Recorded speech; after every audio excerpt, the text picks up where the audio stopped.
how you can stop forwarding emails from webmail account to Gmail account in cpanel.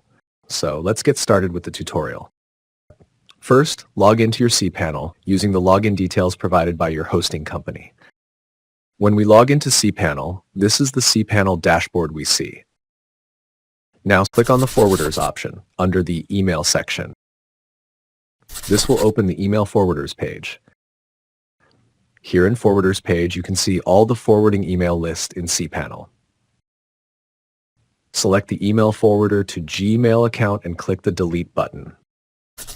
And again, we will need to confirm deleting the email forwarder button. And done emails received in this webmail account will no longer be forwarded to this Gmail account. If you found this tutorial helpful, please subscribe to the channel. Also, don't forget to like, share, and comment on the video.